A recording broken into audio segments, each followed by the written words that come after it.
I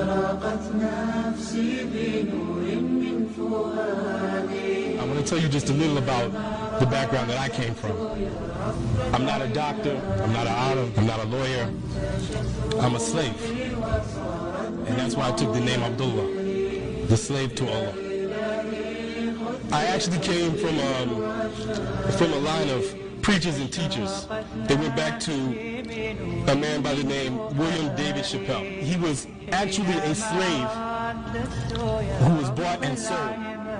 I was the first Muslim in my family, but today there are 25 Muslims in my family. Nobody in my family learned this, or rather accepted Islam from my hands. But in my absence, they were reading books and they were learning Islam. And so what I'll tell you is that my brother David, he was the second person to accept Islam in my family. The next person in my family who accepted Islam was my mother. The next person who accepted Islam, I think, was my sister. The next person who accepted Islam in my family was my father.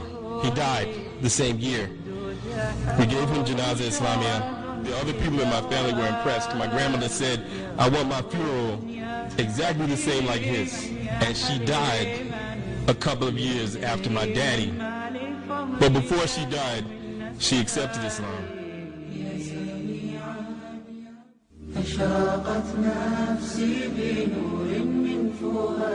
Sometimes we think, we as Muslims, we think that people will solve our problems. And this is not correct. So they say, okay, will you sell your Iman for $100? No, I won't sell my Iman for $100. Will you sell your Iman for $1,000? You think I'm cheap? Will you sell your Iman for $10,000? No. $100,000? No. $1 million?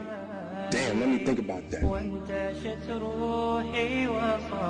This is the way that Shaitan works. But you have to be true to yourself and ask yourself, how much am I worth? My brother was looking at me at the time, telling me, how is it that I'm rich and famous and you're broke, you have peace of mind, and I can't sleep at night?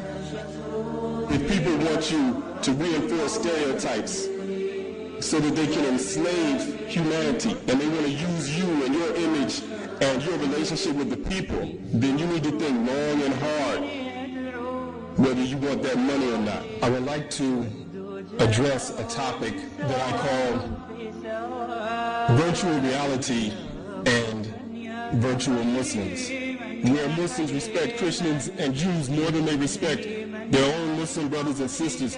We have to get away from that thinking, and unless and until we get away from that thinking, the unbelievers will keep us down.